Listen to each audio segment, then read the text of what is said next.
Bonjour, bienvenue dans cette nouvelle vidéo. Ici, nous partageons des témoignages de personnes qui ont vécu des expériences de mort imminente.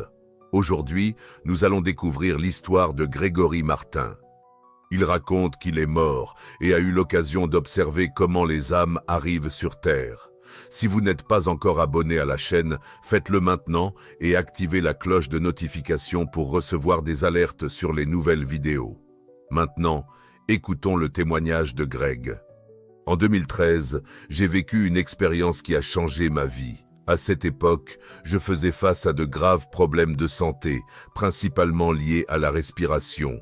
Je souffrais d'épuisement et je peinais à marcher de courtes distances sans avoir besoin de m'arrêter pour me reposer.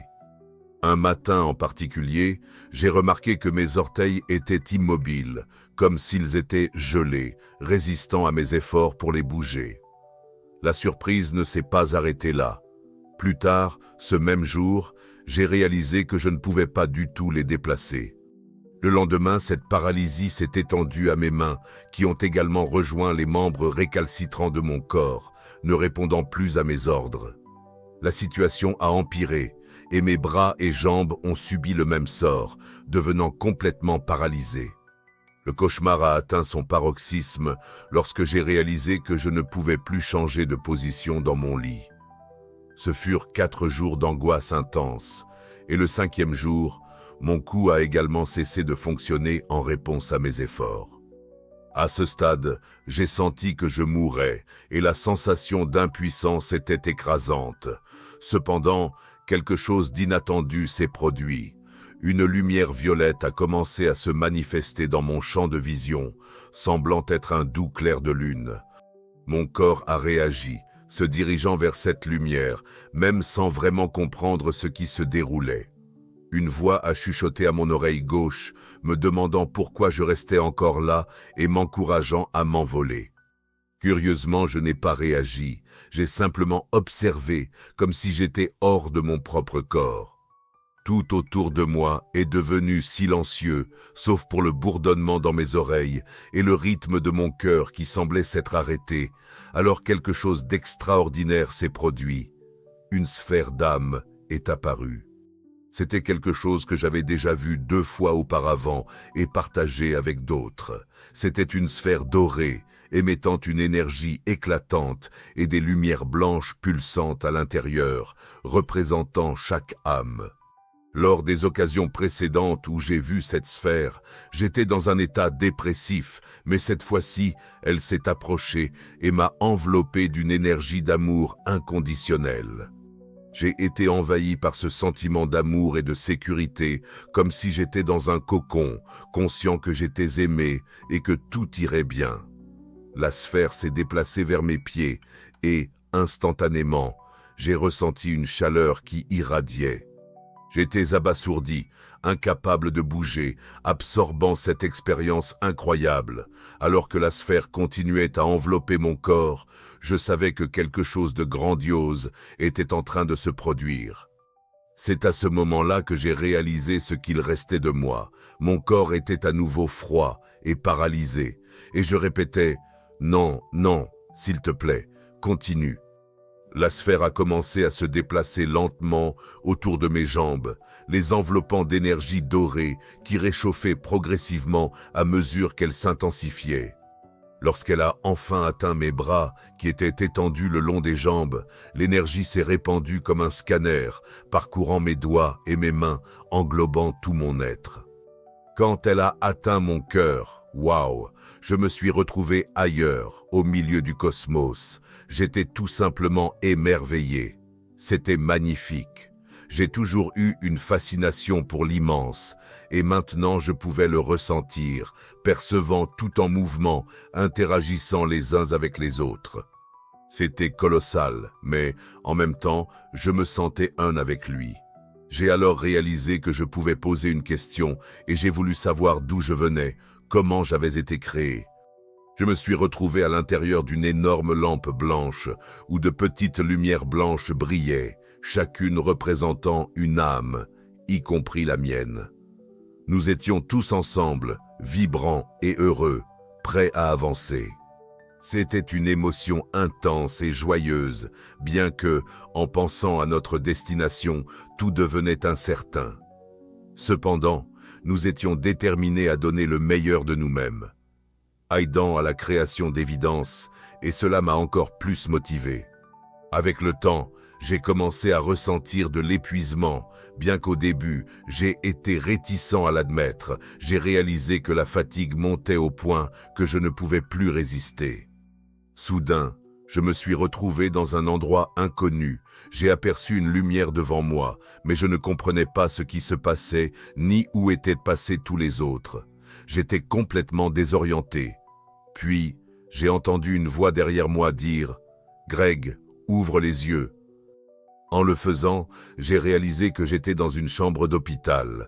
À mes côtés, il y avait un homme tout vêtu de noir avec un livre devant lui, en train de lire.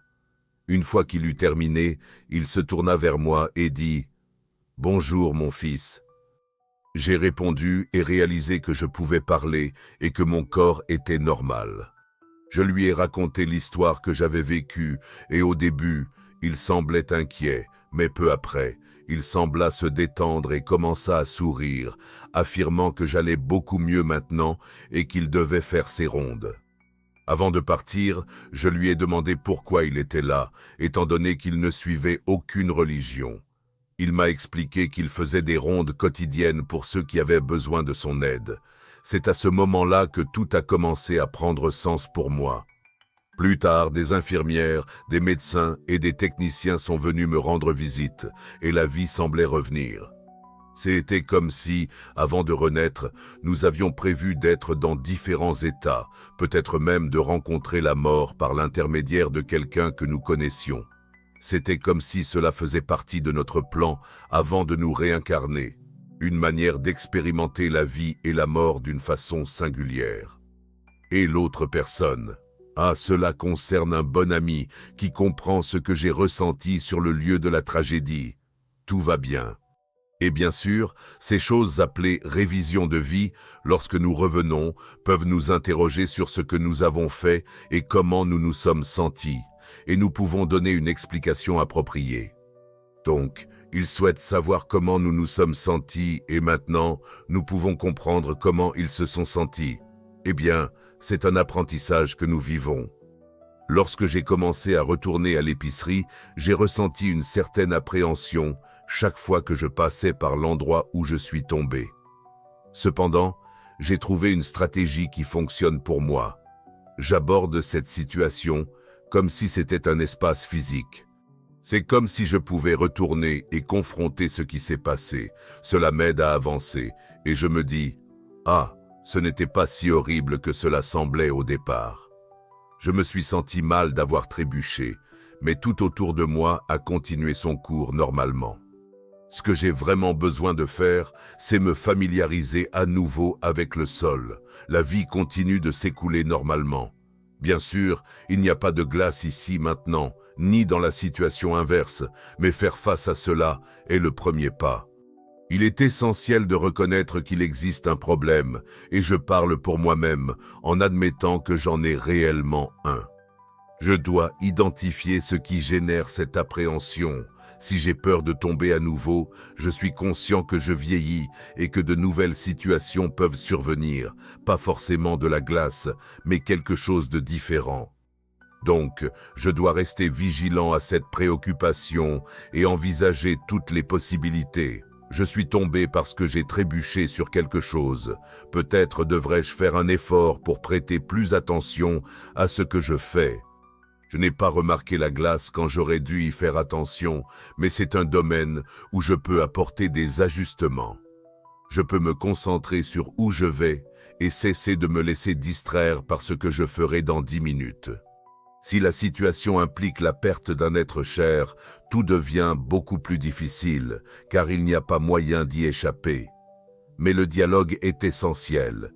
Il est nécessaire de parler avec des amis ou des proches et de rechercher un groupe de soutien, si possible. Trouver un groupe de soutien pour partager des expériences de perte et d'autres difficultés peut s'avérer très bénéfique.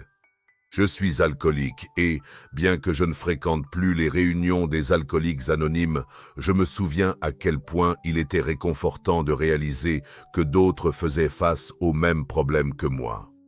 Lorsque je suis retourné à l'épicerie, j'ai ressenti une certaine appréhension en passant par l'endroit où je suis tombé, mais j'ai trouvé une méthode qui fonctionne pour moi. Je considère cette situation comme un espace physique.